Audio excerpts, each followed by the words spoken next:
सब जानना चाह रहे प्रधानमंत्री ने क्यों बोली ऐसी बात। शिवम जी फोन छोड़िए, बताइए हमको कहाँ अटक गई गाड़ी, क्यों आ गया मुसलमान बीच में? नहीं बिल्कुल नहीं आया। मुझे तो ऐसा लगता है कि कहीं मुसलमान शब्द का कोई प्रयोग नहीं किया। किया।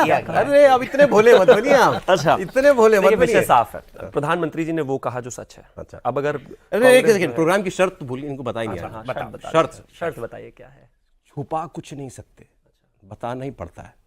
जो अंदर बात होगी सब बताना। कॉफी पीते रहनी। कॉफी पीते। देखिए ये शर्त तो अप्लाई कर ही नहीं सकता मैं अपने आप पे। फिर तो मुझे अपना वो बैच छोड़कर जाना पड़ेगा। अरे चलिए मैं उसको मॉडिफाई कर देता हूँ, सच बोलना है। हाँ सच तो 100% सच बोलना है।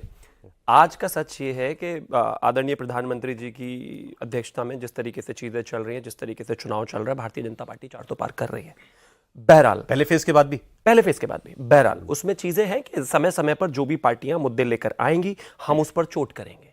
जहां तक बात 5 ट्रिलियन इकोनॉमी की थी है, हम उस पर स्टेबल हैं। एम्प्लॉयमेंट की है, हम उस पर स्टेबल हैं। सीए की थी, हम उस पर स्टेबल हैं। इसके अलावा जितनी भी चीजें थी, चाहे वो स्टार्टअप की बात हो, मेक इन इंडिया की बात हो, हम हर चीज पर बात करेंगे। लेकिन अगर कोई सामने वाली पार्टी अपीजमेंट पॉलिटिक्स करेगी, अपने मैनिफेस्टो डॉक्यूमेंट में कुछ ऐसे पॉइंट डालेगी कि स्पेसिफिकली बिना नाम लिए हुए उनका वोट उनको मिल जाए, तो माफ कीजिए हम उसको पूरा तरीके से लाऊं मैं आज। मैं भी लाया हूं। आप बताओ क्या है ऐसा? कांग्रेस बार बार पूछ रही है आपसे, बताओ साहब हमने क्या कह दिया ऐसा? मुसलमान कहाँ शब्द लिखा है इसके अंदर जो आप नहीं, मुसलमान का विषय नहीं है। कांग्रेस कहती कुछ नहीं है।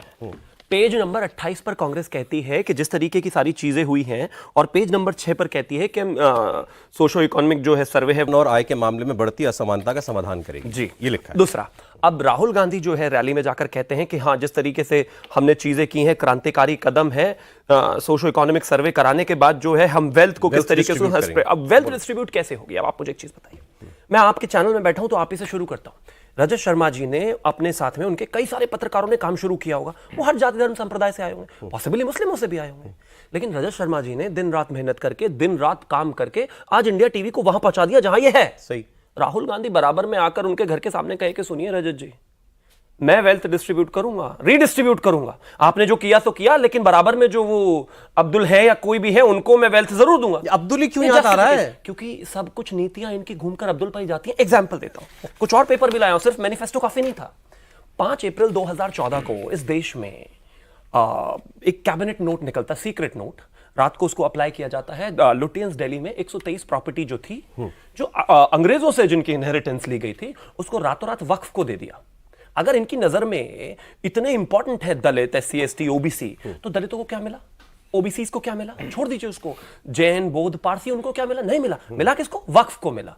कहा वहां पर भी इन्होंने कुछ नहीं था, लेकिन वक्फ को दिया। अरे देखिए, हम ना ये वाला प्रोग्राम, हमारा जो है प्रोग्राम कोई पॉलिटिकल दलीलों वाला नहीं है। यहाँ तो हमको बात समझनी है आपसे क्या है। अच्छा, पॉइंट ये है कि सब लोग ये कह रहे हैं, बड़े बड़े विश्लेषक, बड़े बड़े जो आपके विरोधी हैं वैसे तो ज़्यादातर, सही बता रहे हैं भाई साहब, वोटिंग गिर गई 4%, 70% पड़ा था वोट पहले फेज के हिसाब से 2019 में, इस बार लगभग 65% पर आ गया, 5% वोट गिर गई। और उन्होंने कहा वो भी वहां ज्यादा गिरा जहां आपका वोट होता है ज्यादा। राजस्थान में गिर गया, यूपी में गिर गया, MP में गिर गया, महाराष्ट्र में, जहां आपकी सबसे ज्यादा सीटें आई वहां वोट गिर गया। अब मोदी जी को चिंता हो रही है, तो फिर लाओ मुसलमानों के बीच में। आप जैसे बड़े पत्रकार, दीपक जी जैसे बड़े पत्रकारों के साथ बैठ कर, शांतनु जी के साथ बैठ कर मैंने यही सीखा है कि आमतौर पर जनता जब एग्जिस्टिंग सरकार से खुश होती है तो कहीं ना कहीं उन्हीं की नीतियों पर जाकर वोट डालती है। परसेंटेज उतना ज्यादा नहीं होता है, ऐसा लोग कहते हैं। अगर सत्ता परिवर्तन के लिए लहर जाती है तो कहीं ना कहीं जो है वोट शेयर बढ़ता है, एक बात। और दूसरा, एक और जो सबसे विषय आपने कहा कि कहीं पहले फेज के बाद थोड़ी डिस्कम्फर्ट है, सारी चीजें,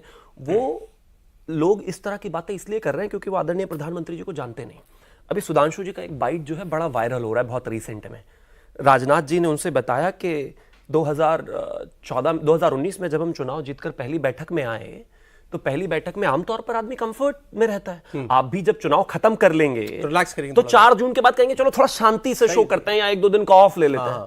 जब पहली बैठक हुई तो पहली बैठक में आदरणीय प्रधानमंत्री जिन पेपर्स के साथ आए, वो पेपर्स उन हारी हुए सीटों के मुद्दे जो उठाए हैं, तो बीजेपी डिस्कम्फर्ट में है, बीजेपी को पहले फेज से फर्क पड़ा नहीं है सर। तैयारी आगे की है कि आने वाले फेजेस में जिस तरह की चीजें उनको कैसे आगे लेकर जाना है। आपने जो मैनिफेस्टो में बोला उस पर आपको जवाब देना